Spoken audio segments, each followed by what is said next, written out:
Hey, Mrs. Henry's class, this is Tony, and today we'll be talking about Animal Farm by George Orwell. We'll first be talking about our main characters. Napoleon. He uses his military force, which is the 9 loyal attack dogs, to intimidate the other animals and consolidate his power. Napoleon proves more tremendous than his counterpart. Our next main character is Snowball, the pig who challenges Napoleon for control of the animal farm after the rebellion. He is intelligent, passionate, and devious than his counterpart Napoleon. Snowball seems to win loyalty of the other animals and cement his power, but he is forced to flee the animal farm after Napoleon's dogs attack him. Our next main character is Boxer and Squealer, the pigs who spread Napoleon's propaganda among the other animals. Old Major, the prize-winning boar whose vision serves as the inspiration for the rebellion. Clover, a good-hearted female car horse and Boxer's close friend, and some other minor characters like Molly and etc. The plot of the story is Old Major introduces ideas about animal rebellion, sowing the seeds for the revolution to come. Snowball and Napoleon forming Old Major's tree and calling it animalism. This is also where we meet the characters and start to see the hierarchy of animals forming. Mr. Jones gets so drunk that he forgets to feed the animals. They took over the farm and described the 7 commandments of animalism on the wall of the barn to provide guidance as they collide together, learning self-governance.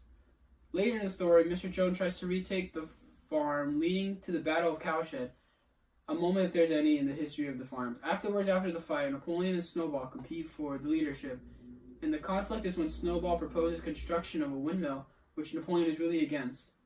Napoleon uses the force and expels Snowball and takes total control of the farm. From here, we start to see the evil Snowball becoming more and more intense when it gets in the way of Napoleon.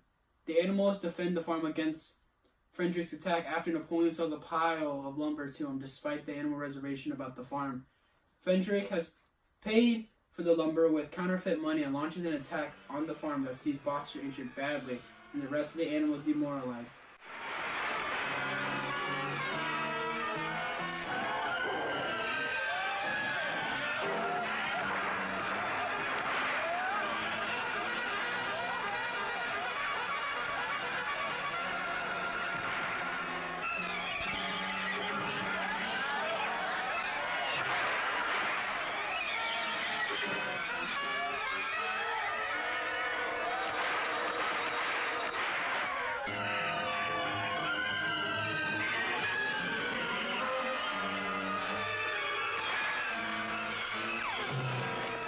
Now Boxer is sent to a slaughterhouse as the animals protest. We finally have gotten to the point where even some of the most dogmatic followers of animalism and hardest workers are being sacrificed because they don't follow what Napoleon exactly wants. In the following action of the story, a year later, the pigs are walking on 2 legs and wearing human clothes. They're also denying the rebellion ever happened, getting rid of all the fundamental objects and pieces of history from the important part of Animal Farm. The resolution is animals gathered, watching a party between the animals and humans.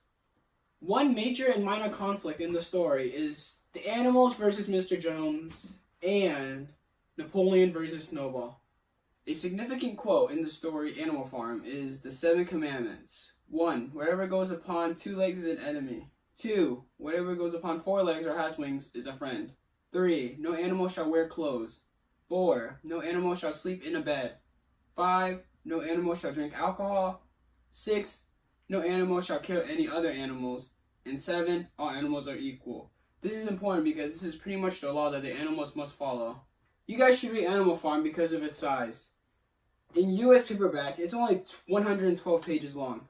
The English is straightforward, and even a 10-year-old can understand the English in the book, with barely any struggle. The narrator reads you the story like you're a young child. The book reflects the events leading up on the Russian Revolution, so you can get a feel of how the world was back then.